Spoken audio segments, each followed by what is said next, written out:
placer compartir de nuevo con ustedes en otro consultorio a través de EN Televisión. Realmente las patologías tropicales son olvidadas y yo creo que ya muchos de nosotros estamos dejando de hablar de patologías tropicales por hablar de arbovirosis.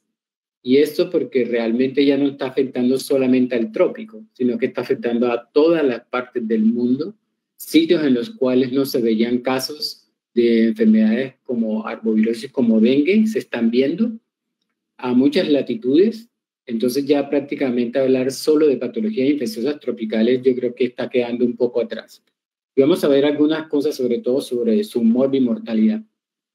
En esta gráfica ustedes pueden observar que en la parte de arriba dice la parte de salud. Estos son la parte del continente que tiene mejor salud.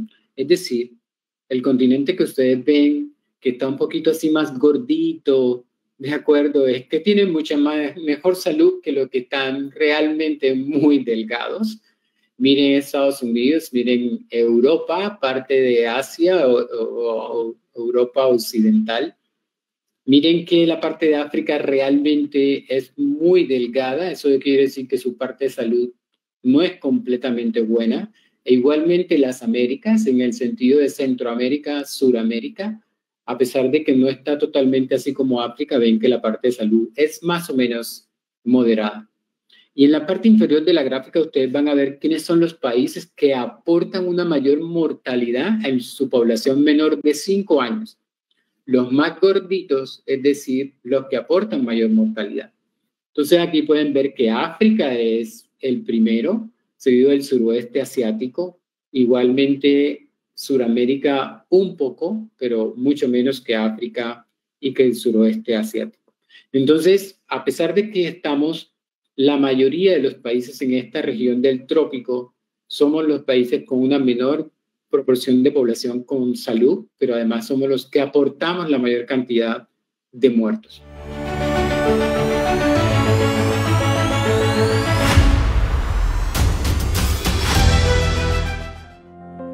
En Cediza siempre me han brindado una sonrisa, sin importar día ni hora.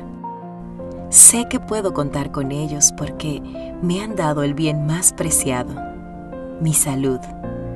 Cada estudio que me he hecho ha aumentado mi calidad de vida.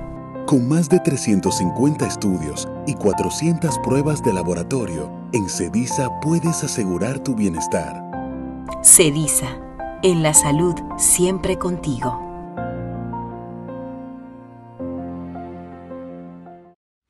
Caribe Cargo. Más de 20 años de manejo confiable de carga y ventas para aerolíneas en República Dominicana. Manejamos su carga de manera eficiente para que pueda volver a trabajar. Brindamos manejo seguro de carga en todos los aeropuertos dominicanos.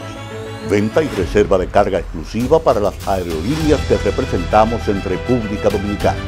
Caribe Cargo. Volamos para servir.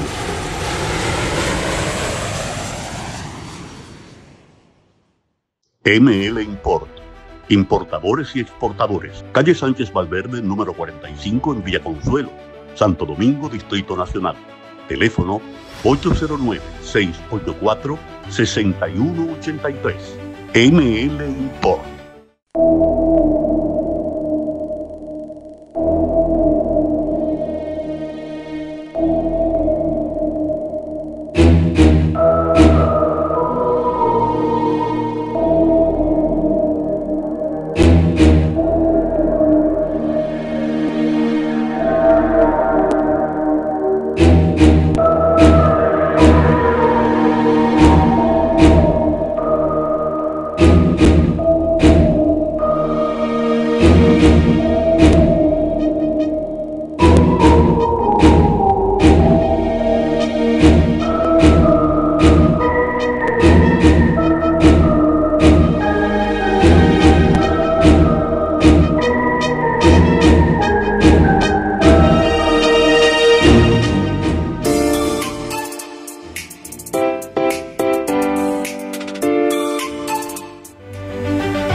En nuestros países, un niño menor de 5 años aproximadamente puede tener un episodio febril 10 veces al año.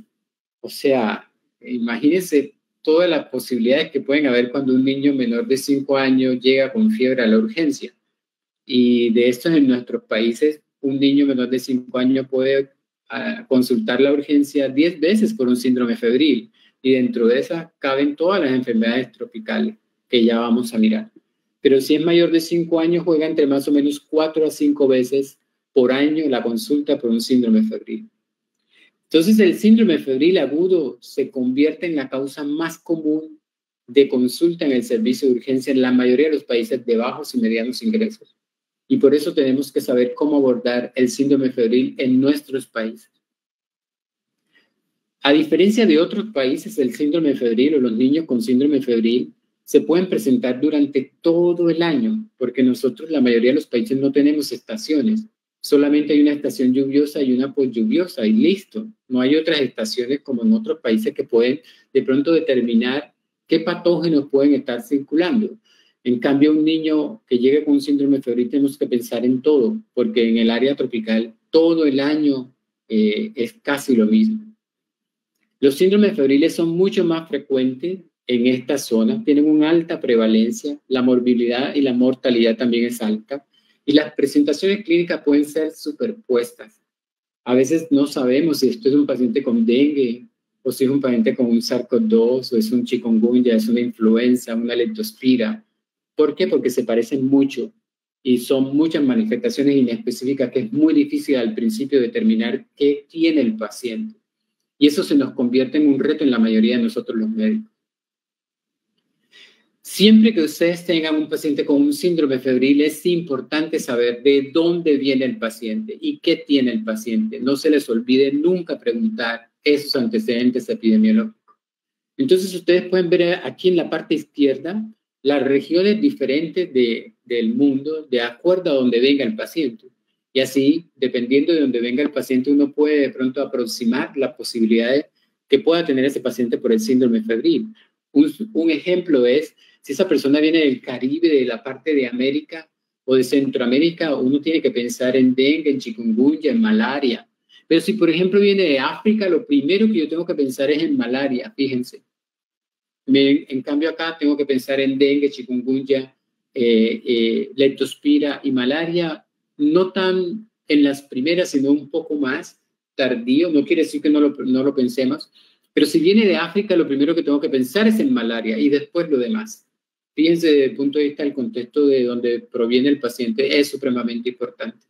Y lo otro es el periodo de incubación. ¿Cuánto tiempo viene ese paciente con ese síndrome febril y con esas manifestaciones? No es lo mismo tener menos de 2 semanas de evolución a tener 2 semanas a 6 semanas de evolución o a tener más de 6 semanas de evolución. Un ejemplo, menos de 2 semanas de evolución, aquí juegan muchos de los que vemos frecuentemente: dengue, chikungunya, zika, SARS-CoV-2, influenza, leptospira, ¿de acuerdo? Malaria. Pero si tiene más de 2 semanas a 6 semanas, ya tengo que pensar en otras posibilidades, como por ejemplo hepatitis A o igualmente absceso hepático. O si tiene más de 6 semanas, tengo que pensar en leishmaniasis o tuberculosis y así sucesivamente. Entonces, fíjense que el cuadro clínico, la procedencia, el periodo de incubación son supremamente importantes para ir uno juntando cosas y poder decidir qué posibilidad tiene este paciente. Pero también los antecedentes son desde el punto de vista de contacto, de dónde estuvo el paciente, qué ingirió, con quién estuvo. Es también importante. Miren que aquellos pacientes que llegan con un síndrome febril y que tienen antecedente de haber ingerido alimentos semicocidos o crudos, uno tiene que pensar en salmonela, o en salmonela tifio, o en salmonelosis, por ejemplo, o contacto con aguas no bien tratadas, ameba, ¿sí? O salmonelosis igualmente, o igualmente fiebre tifoidea, o tener contacto con agua fresca o lo que se llama bañarse en las lagunas, en los lagos, o amibas de vida libre, leptospira, aquellos que hacen deportes náuticos. Es importante saber eso porque leptospira es uno de los más frecuentes. Pero igual también tener presente si estuvo en cuevas, si estuvo en contacto con animales, mosquitos, garrapatas, para poder definir qué posibilidades tiene ese paciente de ese síndrome febril. Y aquí esta diapositiva les muestra es que todos estos patógenos que están aquí pueden en algún momento, estas aguas que están dentro de comillas normales o no infectadas, se pueden convertir en infectadas por muchas razones, por inundaciones, por contacto con aguas residuales. Y eso hace que esta población que esté sana se convierta en enferma. Entonces es importantísimo tener la parte ambiental. Siempre o ideal es que sepamos lo que está pasando con el paciente.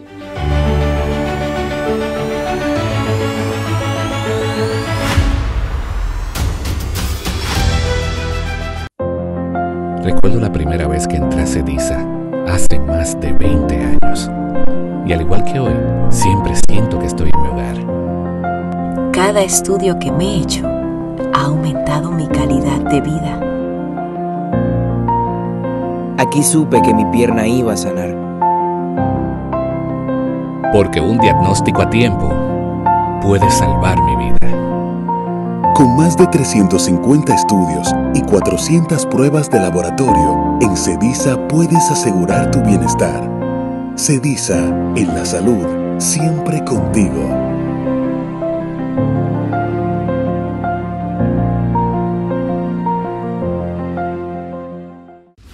Caribe Cargo. Más de 20 años de manejo confiable de carga y ventas para aerolíneas en República Dominicana. Manejamos su carga de manera eficiente para que pueda volver a trabajar. Brindamos manejo seguro de carga en todos los aeropuertos dominicanos. Venta y reserva de carga exclusiva para las aerolíneas que representamos en República Dominicana. Caribe Cargo. Volamos para servir.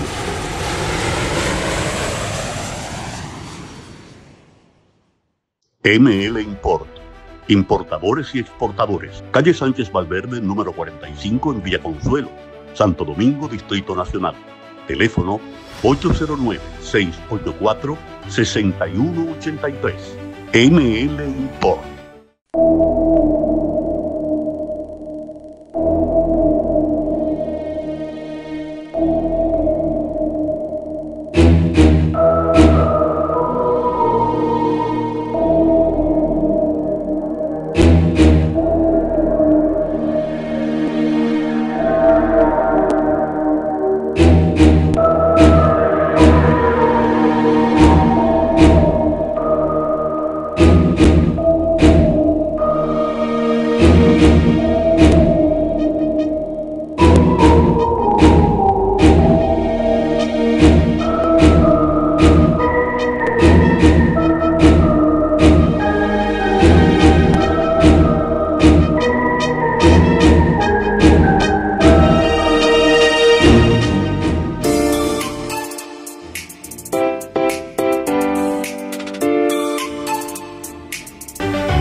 Y definitivamente en el trópico es un reto.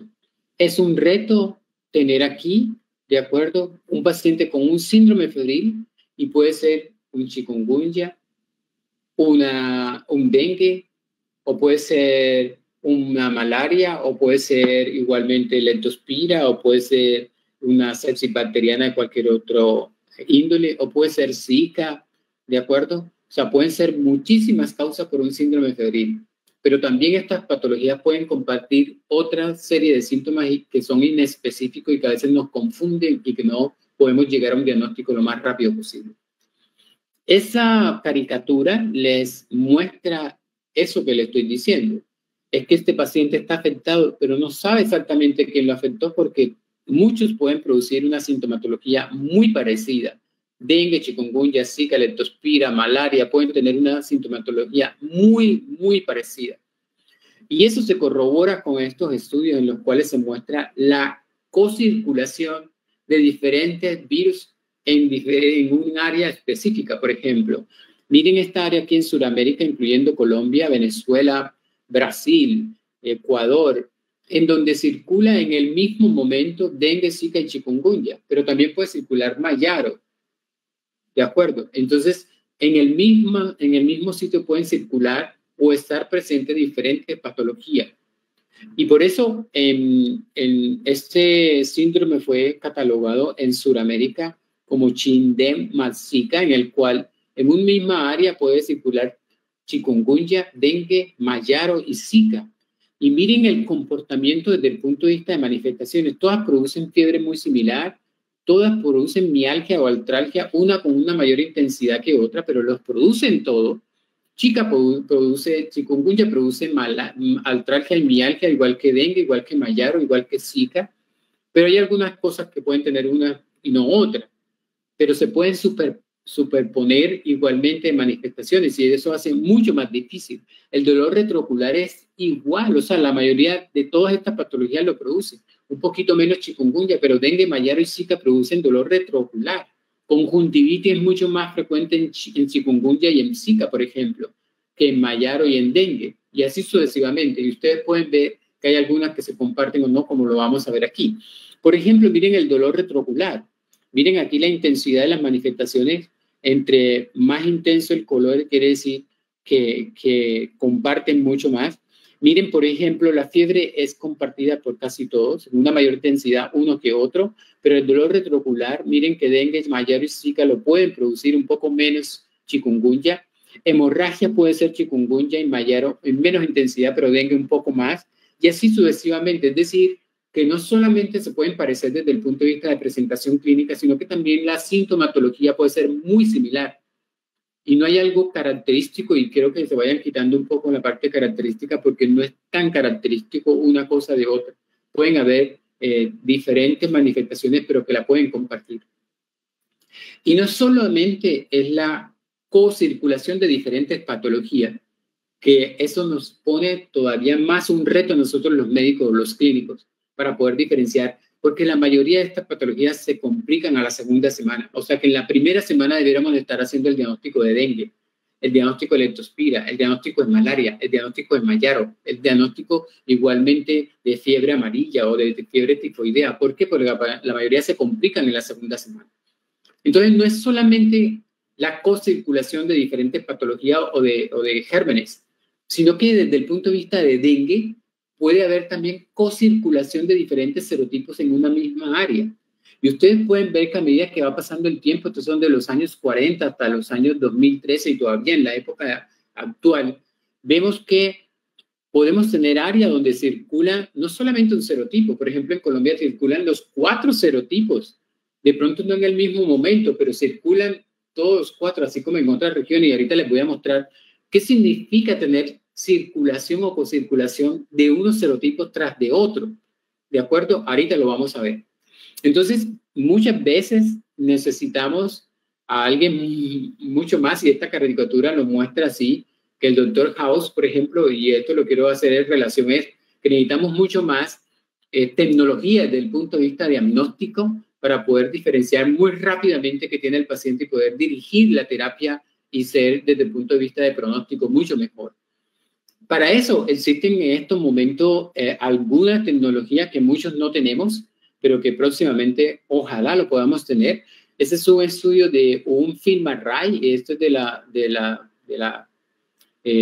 del laboratorio BioFire, que es un FilmArray, es una PCR múltiple que le llaman así un panel febril, en el cual determina malaria, leptospira, chikungunya y dengue. Dengue, todos los serotipos, ¿de acuerdo? Malaria, igualmente leptospira, y vamos a ver qué pasa. Es un estudio que se hizo en mayores de 18 años, miren 4 países en África, ¿de acuerdo? En Asia y 2 países de América Central y del Sur. Eso fue entre el 2018 y 2019. Y lo que determinaban era de virus de chikungunya, los serotipos del dengue del 1 al 4, leptospira, malaria, falciparum, vivas y ovales. Y miren que, por ejemplo, de acuerdo al área, y aquí se los muestro, si se aplicaba mucho más en África, tenía mucho más valor la determinación de malaria, como les dije al principio. Es mucho más frecuente malaria en África que dengue, por ejemplo, que chikungunya. Pero miren que el rendimiento, por ejemplo, en Norteamérica o en Sudamérica, para dengue fue mucho mejor, ¿sí?, que para malaria, pero no quiere decir que no sirva. Igualmente, dependiendo del sitio, así el rendimiento es mejor para una patología u otra. Pero miren el valor predictivo positivo y el valor predictivo negativo de esta prueba. Es casi 99.9 a 100%. Y el resultado lo entregan en 45 minutos. Es decir, que uno en 45 minutos puede definir este paciente que tiene, si es malaria, leptospira, igualmente dengue, ¿sí? O chikungunya, que es lo más frecuente que estamos viendo. Entonces, ¿cuál es la mejor forma de poder abordar? Y esa es una, o como decir, una forma que hice desde el punto de vista de que ustedes puedan abordar a los pacientes con un síndrome febril para poder llegar posiblemente a un diagnóstico adecuado. Y es abordarlo desde el punto de vista sindromático. Es decir, aquel paciente que llega con fiebre a la urgencia, que es la parte más frecuente con que consulta a un paciente a un servicio de urgencia por un síndrome febril. Pero si llega con fiebre, uno tiene que empezar a buscar qué más tiene ese paciente. Y con relación al trópico, uno tendría que mirar si ese paciente tiene fiebre, si es una fiebre indiferenciada o si es una fiebre muy característica de algo, es decir, es muy matutina o nocturna o es cada tanto tiempo, ¿sí? Pero si a veces es una fiebre indiferenciada es un poco difícil, pero ahorita vamos a mirar qué patología entra dentro de fiebre indiferenciada. O si esta fiebre se acompaña, este paciente con fiebre se acompaña de RAS o de trombocitopenia, o si se acompaña de un SDRA, o sea, un compromiso pulmonar, o si se acompaña la fiebre de un compromiso encefálico, una encefalopatía, o si se acompaña de un síndrome de disfunción orgánica múltiple. ¿Qué tengo para pensar de acuerdo a lo que presenta el paciente? Entonces, siempre hay que mirar, ¿sí?, con qué se acompaña este síndrome febril, ¿sí? Si es un síndrome febril que realmente es inespecífico, pueden caber muchas cosas. Pero si es un síndrome febril que se asocia con mucho dolor abdominal, entonces tengo que pensar, además de la fiebre entérica, también tengo que pensar en dengue en nuestra área. Pero si también tiene diarrea, tengo que pensar además en las infecciones bacterianas, también tengo que pensar en dengue, infecciones virales como dengue. Pero si, por ejemplo, tengo fiebre o compromiso pulmonar, de acuerdo a donde esté, tengo que pensar más en leptospira. Al dengue no le gusta tanto el pulmón, pero a la leptospira sí le gusta el pulmón. A la legionela le gusta el pulmón. Al hantavirus le gusta el pulmón. Pero si tengo fiebre ictericia, entonces tengo que pensar ya en las hepatopatías, por ejemplo, en malaria, en leptospira, porque dengue no produce tanto aumento de bilirrubina. Pero ojo, en estos momentos estamos viendo pacientes con dengue con aumento de bilirrubina, o sea, el cuadro clínico también está cambiando. Pero miren que si yo tengo más aumento de bilirrubinas o ictericia, me voy o me inclino más a malaria o a leptospira más que en dengue. Dengue no le gusta tanto eso, a dengue le gusta aumentar las aminotransferasas. Si tengo hemorragia y fiebre, entonces pienso más en dengue o igualmente en meningocalcemia, que es muy similar a dengue y muchos de nuestros pacientes en el brote de 2012 a 2016 cursaron, fue así, con mucho dolor muscular, dolor retrocular, muchas lesiones en pie, resulta que tuvieron una meningocalcemia. Y así sucesivamente, dependiendo de lo que tenga. Si tengo fiebre y artralgia o artromialgia, chikungunya, dengue o zika es lo más frecuente. Y así sucesivamente. Entonces, si yo tengo fiebre y la fiebre es indiferenciada, tengo que pensar en todas estas patologías. Malaria, fiebre tifoidea, leptospira, dengue, chagas, mononucleosis. Entonces, ¿qué voy juntando? Pero además de eso, si tengo fiebre y RAS y trombocitopenia, ¿qué cabe aquí? Dengue, riquepsia, meningocalcemia, leptospira, aunque igualmente ahorita vamos a ver algunas cosas que empiezan a diferenciar, pero ojo, solamente tengo fiebre, RAS y trombocitopenia. Esos 3 datos, todavía no tengo muchos más. Con esos 3 datos yo puedo juntar y irme a estas patologías. Malaria, leptospira, dengue, meningocalcemia, SARS-CoV-2, influenza, Epstein-Barr, citomegalovirus, ¿de acuerdo? Entonces miren que dentro de estas patologías, ¿cuál es la más frecuente en nuestros países? El dengue es lo primero que yo tengo que descartar, el dengue. Entonces, ¿qué se ha encontrado con relación a dengue y tener fiebre, RAS y trombocitopenia? Esa es una revisión sistemática, como ustedes ven aquí, en pacientes mayores de 5 años, hecho en 8 ciudades del mundo entre 2011 y 2016. Y entonces fueron a mirar qué era lo que pasaba y fueron en niños de Latinoamérica y Asia. ¿Qué es lo que era más característico para poder decir este paciente tiene dengue o no tiene dengue? Y miraron muchas características clínicas que ustedes ven aquí. Tos, rinitis, linfadenopatía, igualmente náusea, anorexia, dolor muscular, conjuntivitis, el ras en la piel o el sangrado en la mucosa. Y miren que lo que más se aproximó a tener dengue fue tener sangrado en la piel, eso por petequias y lo demás, pero además de eso el ras también. Pero lo demás no tuvo mucho más contundencia para poder aproximarse a dengue. Pero desde el punto de vista paraclínico, ¿qué fue lo que más dio para aproximarse a dengue? La leucopenia y la plaquetopenia. Entonces, tener plaquetopenia, tener leucopenia, a la leptospira no le gusta bajar los leucos, a la leptospira le gusta aumentar los leucocitos. Entonces, tener leucopenia, plaquetopenia, un ras y un sangrado, ojo que yo puedo tener más la proximidad de dengue. Pero, ¿qué es lo que les quiero decir en este momento? No se queden con un solo dato. Un solo dato no me muestra del todo. Hagan y tomen muestras para mirar el delta, es decir, para mirar si esto viene bajando, viene subiendo o qué. Es decir, varios días tener los controles para mirar el delta de esos paraclínicos. Y el delta lo que mostró es un área bajo la curva cada vez mejor.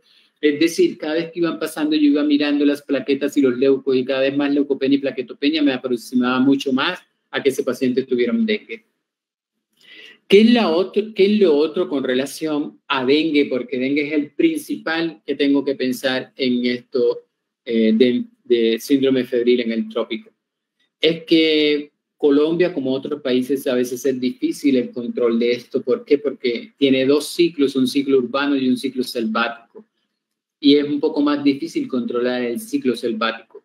¿De acuerdo? Y Colombia está totalmente demostrado que tiene los dos ciclos. En Córdoba se ha demostrado el ciclo selvático, sobre todo en murciélago, con dengue, sobre todo el dengue serotipo 2. Entonces eso hace que yo salga de lo urbano a lo selvático y vuelve y juega. Entonces es algo que tienen que tener presente. El dengue es la arbovirosis o el virus más importante transmitido en todo el mundo por mosquito. ¿Sí? Infecta más de 400 millones de personas anualmente, más de 50.000 muertes. ¿De acuerdo? Está más de 125 países y ustedes pueden ver aquí la cantidad de millones de casos que se presentan por países. Pero la diapositiva que sigue es lo que quiero que ustedes no se les olvide. Y es esto. Es decir, hay millones de personas que tienen dengue, pero sin manifestaciones, es decir, las asintomáticas. Y eso es más difícil de controlar. ¿Por qué? Las personas que tienen dengue asintomáticas no quieren decir que no tienen ningún problema, al contrario, las personas asintomáticas tienen viremia y pueden seguir transmitiendo el virus. Entonces, por eso esta patología se convierte en un reto para nosotros. No solamente los que llegan con síntomas aparentes, sí, que también son una gran cantidad, pero también es los que no presentan síntomas, esos asintomáticos virémicos, que se convierten en mayores transmisores del dengue. Y esta diapositiva les muestra el espectro clínico del dengue en los humanos. Lo más frecuente son las personas asintomáticas. El 80% de las personas que tienen dengue son asintomáticas, pero asintomáticas con viremia. No se les olvide eso. Asintomáticas, pero con viremia. Es decir, si a mí me pica un mosquito, entonces va a transmitir el virus. ¿De acuerdo? Es una patología que se autolimita. Y ojo con eso, las infecciones secundarias son las que más se relacionan con dengue severo. Las secundarias, ahorita vamos a ver la dinámica de infección, pero no todas las personas que tienen infección secundaria hacen dengue severo. Está entre un 2 a un 4% y la letalidad es en menos del 1%. Es una patología que no es tan letal, pero es una patología que hospitaliza, que afecta a mucha población y satura los servicios de salud. Entonces, la parte de la población sintomática, de toda la parte sintomática, el 25 al 35% que presentan los síntomas, 10 a 20% se hospitalizan. Y eso es una gran cantidad de personas, ¿de acuerdo? Más o menos el 1 al 5% de los que presentan síntomas van a caer en dengue severo, ¿sí? Y los que presentan mortalidad es menos del 1%, perdón, allí está al revés este signo, es menos del 1%, ¿de acuerdo? Así que ojo con este triángulo del dengue. Pero además de eso, hay población, hay países en los cuales su población seropositiva para dengue es de muy temprana edad. ¿Eso qué significa? Si mi población joven, adolescente, escolar, se hace positiva muy tempranamente, quiere decir que tiene más riesgo de hacer dengue severo con una segunda infección. Y miren este estudio en más de 46 sitios geográficos en 13 países, ¿de acuerdo? En los cuales encontraron que Colombia, Honduras y Filipinas, como ustedes lo ven aquí, Filipinas, Honduras y Colombia, su población entre más o menos entre los 8 a 10 años ya era seropositiva el 80%.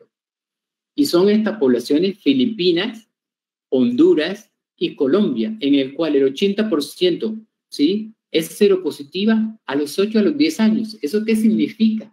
Que si yo soy seropositivo muy tempranamente, tengo más riesgo de hacer infección severa por una segunda infección. Y eso lo podemos ver ahorita en una diapositiva, pero miren que dentro de los países que tienen más temprana población seropositiva está Colombia. A los 5.3 años, ya su población de 5 años a 10 años es seropositiva, imagínense. Esto es la dinámica de infección y quiero que lo tengan muy presente. El dengue tiene 4 serotipos, pero que son distintos antigénicamente. Entonces, miren aquí, de este lado, el riesgo de infección o de enfermedad severa. El verde es bajo, el amarillo es intermedio y el rojo es alto. Aquí está la infección, o sea, el número de infección. Entonces, vemos aquí que la infección primaria tiene un riesgo intermedio de enfermedad. O sea, hay pacientes que con primoinfección pueden tener enfermedad moderada. Pero miren que el mayor riesgo está en tener una infección secundaria. Por eso es supremamente importante esto. Y ahorita les voy a decir algo. Si uno tiene, y hay varios datos, sobre todo datos publicados en Nicaragua, pero si uno tiene, por ejemplo, una infección por el dengue serotipo 1 como primoinfección y después tengo una infección por el dengue serotipo 2, tengo mayor riesgo de enfermedad severa. Hasta en eso se ha determinado en el dengue de acuerdo a qué me da primero y qué serotipo me infecta primero. Y miren que postsecundaria, infección postsecundaria ya es mucho más bajo la enfermedad severa. Y esto se traduce en esto, en infección primaria, en donde yo tengo unos anticuerpos neutralizantes. Si yo tengo una infección secundaria, pero que es muy cercana a la infección primaria y muy cercano, es decir, semanas o 1 o 2 meses. Si yo tengo una infección muy cercana a que todavía tengo anticuerpos neutralizantes muy altos, me puede proteger por una infección secundaria. Pero resulta que mis anticuerpos, esto es una infección, eso es una, desde el punto de vista de respuesta homotípica para el serotipo que me está infectando. Esa respuesta homotípica me puede a mí decir, proteger para una segunda infección si sucede muy tempranamente después de la primera. Pero si la segunda infección fue meses después, y meses después estamos hablando 5, 6, 7, 8 meses o un año después, ¿de acuerdo? Ya yo no voy a tener estos anticuerpos en esta misma cantidad, sino realmente mucho más bajo, en un waning de caída de anticuerpos. Y si a mí me da la infección secundaria en este momento, voy a tener lo que se llama amplificación de la inmunidad. ¿Y eso por qué? Por respuesta heterotípica. Y es donde tengo la infección más severa, que es lo que hay que evitar, ¿de acuerdo? Entonces, ¿qué ha pasado con el dengue y el comportamiento del dengue en estos últimos tiempos, incluyendo Colombia? Miren que este fue el periodo pandémico. ¿Qué les quiero llamar la atención en el periodo pandémico? Para que nos estemos ajustando lo que está pasando en Colombia. Que durante el periodo pandémico, la mayoría de los países bajaron los casos, incluyendo Colombia, ¿lo ven? Bajaron los casos con relación al 2019. Pero miren este país, que es Perú, a pesar de estar en la pandemia, hubo aumento de los casos desde el 2019. Y eso lo dio el serotipo 2, pero el genotipo Cosmopolitan. Y ahorita vamos a ver qué implicación tiene el genotipo Cosmopolitan. Es decir, que este genotipo Cosmopolitan fue más fuerte desde el punto de vista inmunológico que el SARS-CoV-2 en la población de Perú. Miren que en todos los demás países hubo un silencio, una disminución de casos de dengue, pero en Perú no fue tanto así. ¿Qué ha pasado en Colombia y en muchos países de Centroamérica y Suramérica? Miren que desde los años 80 al 2023, o sea, hasta este año, los casos han venido a un aumento y hemos tenido en este primer semestre casi más de 900 casos. Esto está actualizado hasta hace 2 semanas o 3 semanas, pero más de 900 casos o muertes por dengue y dengue grave, más de 3.500 casos. Ahora, ¿qué países son los que más están aportando casos? Como siempre, Brasil. Pero miren quiénes están tomando ahorita el auge mayor. Perú y Bolivia, Argentina, que antes no se vislumbraba. Eran más la parte de Centroamérica y el Caribe que la parte andina. Miren Perú, Bolivia y Argentina. Miren el brote de Argentina ahorita también por el serotipo 2, pero por el genotipo cosmopolita. Pero quiero llamarle la atención que desde 2020, como ustedes lo ven aquí va a cambiar esta zona a ser un poco más naranja a más oscura. Eso quiere decir que aumenta la letalidad. La letalidad está más o menos en 0.5 menos, pero en estos últimos años, del 2020 hacia acá, ha venido aumentando la letalidad y cambiando el área geográfica de aumento de la letalidad. Antes, quienes tenían mayor letalidad, República Dominicana, área del Caribe. La área andina no era tanto. El Caribe era el que más aportaba letalidad. Y miren cómo cambia de 2020 al 2023. Miren que el área Caribe es la que aporta mayor caso y mayor letalidad. Pero miren ahora, al 2022, sigue siendo el área Caribe, pero miren ya el área andina, cómo cambia la letalidad. ¿De acuerdo? Y si nos vamos al 2023, miren cómo cambia ahorita. El área andina es la que mayor aporta casos, es decir, Chile, igualmente Argentina, Perú, Bolivia, ¿sí? Y con aumento de la letalidad. Entonces, miren cómo ha cambiado el panorama. Pero además de eso, es la cocirculación de serotipos. Miren que en Bolivia estaba circulando el serotipo DEN1 y DEN2, serotipo DEN3 muy poco y DEN4 muy poco. Colombia, Brasil y Costa Rica, los 4 serotipos, esa es un área hiperendémica. Y así sucesivamente. Perú igualmente con 3 serotipos circulantes. Pero miren esa área, los que circulan, los que no circulan. Miren que el serotipo 1 circula un poco entre Bolivia, sí, Perú, pero Colombia, Brasil y Venezuela circulan los 4 serotipos. Entonces no es solamente ver qué serotipo está circulando, sino también los genotipos. Cada serotipo tiene muchos genotipos. Y aquí ven ustedes la circulación de genotipos de todos. Entonces vamos a mirar que el DEN serotipo 1 tiene 5 genotipos. Y ustedes ven que el genotipo 1.4 y 1.5 son los que más circulan en América. En cambio, el 1, el 2 y el 3 de ese serotipo 1 circulan más en Asia y en África, por ejemplo. Pero el DEN2, ténganlo presente. El DEN2, el serotipo 2, es el que más circula en América, ¿de acuerdo? Pero dentro de eso, el genotipo asiático-americano, ustedes lo ven aquí, el azul. Miren cómo colorea todo azul a América. ¿De acuerdo? Y ustedes están viendo que el serotipo cosmopolitan, ¿sí? Que es este amarillo que ustedes ven aquí, era mucho más frecuente en África o en Asia. Pero ya hay algunos casos reportados en América y ahorita van a ver cómo cambia esto. El DEN3 tiene 4 genotipos. Miren que el 3 y el 4 circulan más en América que en Asia. Y el DEN4 también tiene 3 genotipos, en el cual el genotipo 2 circula más en América que en África y en suroeste asiático. Entonces, para mostrarle que también la circulación de genotipos es importante, no solamente de los serotipos.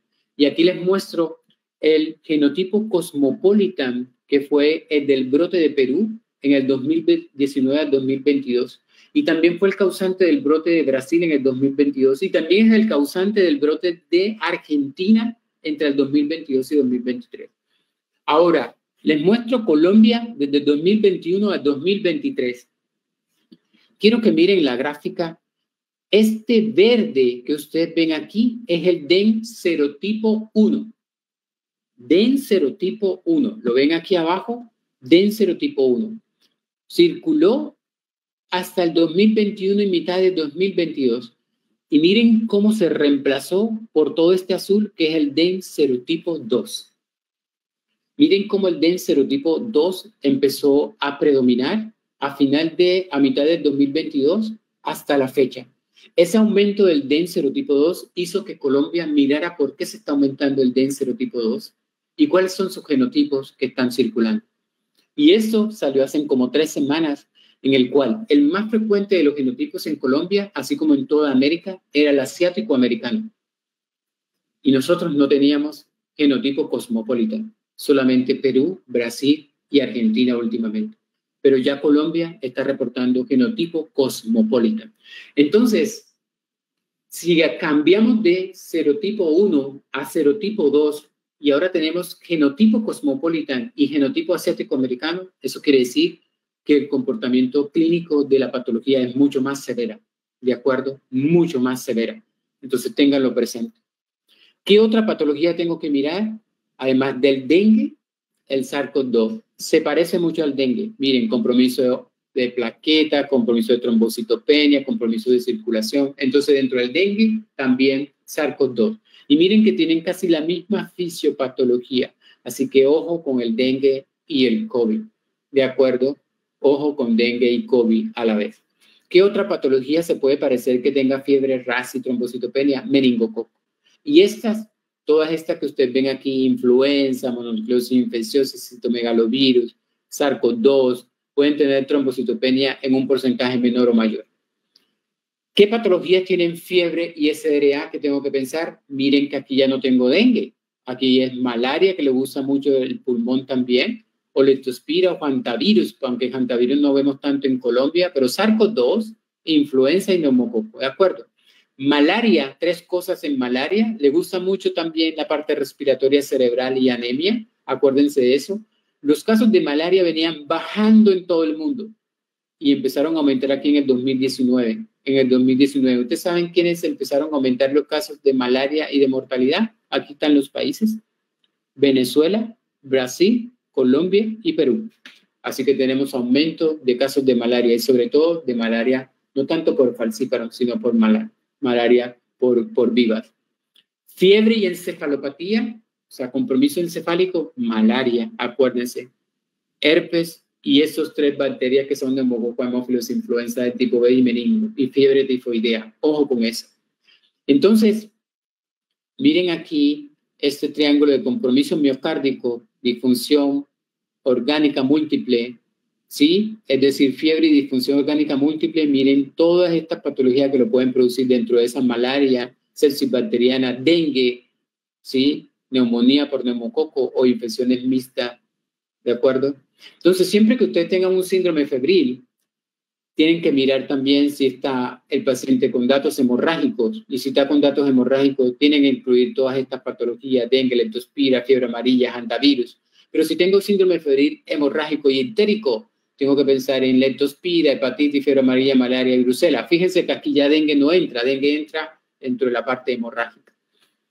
Fiebre, ictericia y hepatomegalia. Entonces, miren, de acuerdo al grupo etario, así también tengo que pensar en qué patología. Si tengo un neonato, todas estas patologías. Si tengo un lactante, miren lo que incluye. Si tengo un escolar o un adolescente, ¿qué incluye? Esos son datos de leptospira colombianos, para que vean ustedes lo más frecuente en leptospira. Son muchos datos inespecíficos de sintomatología. Pero lo que les quiero decir de leptospira es que la serología o las pruebas rápidas para leptospira no sirven. Ojalá no las hagan. Ojalá no las manden. De acuerdo, lo que sirve es hacer SMAC, test de aglutinación microscópica, o ELISA para leptospira.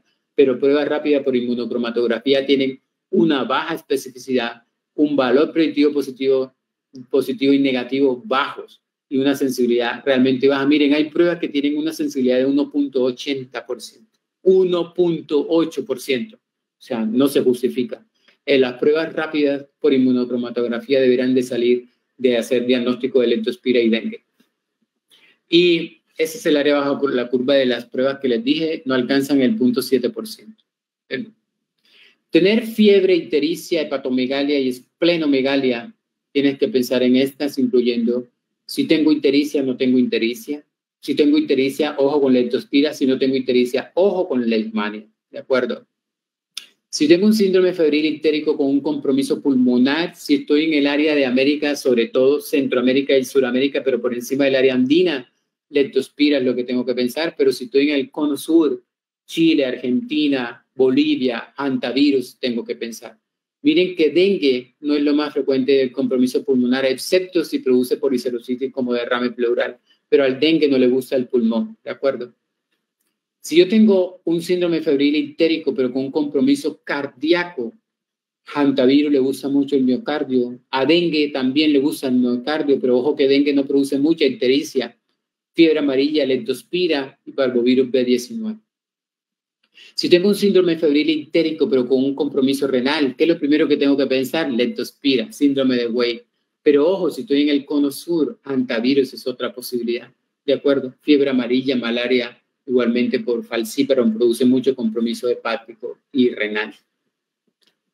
Si tengo un paciente sin un síndrome febril ictérico con trombocitopenia, acuérdense, pero que tenga leucocitosis más leptospira, pero si tiene leucopenia, más dengue, ¿de acuerdo? Pero ojo que dengue no le gusta tanto producir ictericia, en cambio la leptospira sí le gusta producir más ictericia. Entonces, para finalizar, he resumido esto así. Aquí están los síntomas y algunos paraclínicos. Aquí están las principales patologías, leptospira, hantavirus, dengue y fiebre amarilla. Aquí está la fiebre, la forma como es en cada una de estas patologías. La cefalea retroorbitaria es mucho más frecuente en leptospira que en dengue, ¿de acuerdo? Aunque dengue también lo puede producir, pero hantavirus produce una cefalea muy global, no tanto retroocular. Y fiebre amarilla es mucho más frontal que retroocular. Las mialgias son mucho más frecuentes en leptospira por aumento de la CPK o chikungunya, por ejemplo. No quiere decir que hantavirus o dengue no produzca mialgia, pero no tan intenso como en leptospira o en chikungunya. Y en este caso, ahorita, por influenza B. Conjuntivitis lo puede producir leptospira, también dengue, también fiebre amarilla, así que no es algo patognomónico. Náusea y vómito es muy inespecífico, pero ojo, cuando ustedes tengan vómito negruzco, ojo que tienen que pensar en fiebre amarilla. Dolor abdominal, mucho más contundente en hantavirus, aunque en dengue también se puede presentar, pero fiebre amarilla también lo puede hacer, ¿de acuerdo? Entonces, fíjense que tener dolor abdominal no es patognomónico de dengue. Ojo que hay patologías con mucha más contundencia del dolor abdominal, pero no quiere decir que usted no lo abandone. Dolor lumbar es mucho más frecuente en dengue que cualquier otra patología, pero no quiere decir que leptospira no lo pueda producir o fiebre amarilla no lo pueda producir. Igualmente, manifestaciones respiratorias superiores son mucho más frecuentes en hantavirus y en leptospira, muy poco frecuente en dengue. Más hipotensión es mucho más frecuente en hantavirus, en dengue y fiebre amarilla, muy poco en leptospira. Pero ojo, ustedes acaban de ver varios pacientes, sobre todo los que están con nosotros aquí en Cartagena en Gestión Salud, pacientes con leptospira con una hipotensión terrible, con 4 vasopresores, con 3, 4 vasopresores. Entonces, fíjense que a pesar de que no es un dato patognomónico de leptospira, esto está cambiando, por eso tenemos que reescribir nuevamente todas estas patologías. Datos hemorrágicos, todas lo pueden producir, leptospira, hantavirus, dengue, fiebre amarilla, pero ya saben que es mucho más contundente en dengue y hantavirus. Ictericia, le gusta más la leptospirosis, producir más ictericia. Dengue prácticamente no produce ictericia. Fiebre amarilla y leptospira, hantavirus muy poco. Leucocitosis, más en leptospira, leucocitosis más en hantavirus, leucopenia más en dengue, leucopenia más en fiebre amarilla. Cuando usted tenga un paciente con dengue, con leucocitosis, está en un shock cardiogénico, ¿de acuerdo? Pero al dengue no le gusta aumentar los leucocitos. Plaquetopenia, mire que casi todos lo producen. Leptospira, hantavirus, dengue, fiebre amarilla no produce tanta plaquetopenia. Aumento de aminotransferasa es mucho más en dengue, pero no quiere decir que no lo puedan producir los demás.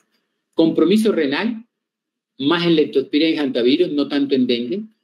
Hemoconcentración, más en hantavirus y en dengue. Entonces ustedes están viendo que hantavirus y dengue son igualitos. Lo único es que nosotros supuestamente en Colombia no tenemos hantavirus, en Colombia.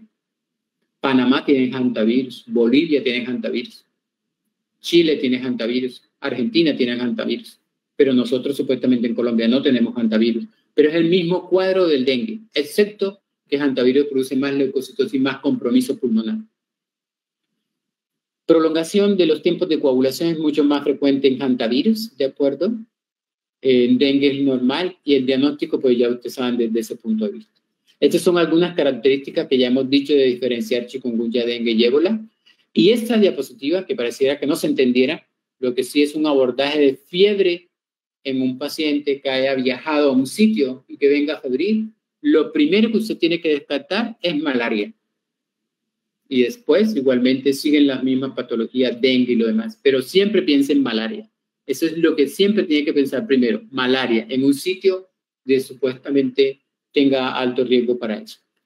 Estas son algunas formas de manejo de tratamiento. Para algunas de ellas, no todas tienen tratamiento. Eso lo pueden consultar igual. Y ya estos son los mensajes para terminar, para que nos queden por lo menos 10 minutos de pregunta. El trópico sigue siendo una tierra de nadie, pero esto va a cambiar, se los aseguro. ¿Por qué va a cambiar? Porque estas patologías ya no son del trópico. Estas patologías ya son de otras áreas y por eso se están considerando las arbovirosis en todo el mundo, ya no enfermedades tropicales. Nos falta mucho por conocer, sobre todo ahorita post-pandemia. Los invito a que empiecen a caracterizar todos sus casos para que vean cómo ha cambiado esta parte clínica. ¿Qué necesitamos? Priorizar el diagnóstico y sobre esto vamos a empezar, ojalá podamos hacerlo, tener mejores biomarcadores porque hasta ahora no tenemos muchos biomarcadores para muchas de estas patologías. Utilizar biología molecular, es decir, PCR múltiple, sobre todo para todas estas patologías tropicales, entre comillas. Tener PCR o panel de fiebre, por ejemplo, o tener PCRs isotérmicas para poder hacer todo este rastreo de estas patologías. Ojalá que no sigamos haciendo inmunocromatografía o pruebas rápidas. Ojalá que los que me estén escuchando no esperen los resultados de las pruebas para abordar al paciente con la presunción clínica, porque se pueden tardar y ese es el problema de muchos de los pacientes. Hacer un abordaje sindromático es realmente un reto porque necesitamos confirmar rápidamente qué es lo que tiene el paciente, pero esto nos puede aproximar un poco a qué puede ser y qué no puede ser. Y prácticamente yo creo que las vacunas para algunas de estas patologías, por ejemplo, fiebre amarilla, malaria que ya se viene próximamente también, dengue, van a cambiar un poco el panorama en nuestro país desde el punto de vista de estrategia de prevención. Ok, muchísimas gracias. Será hasta la próxima, si el Señor lo permite.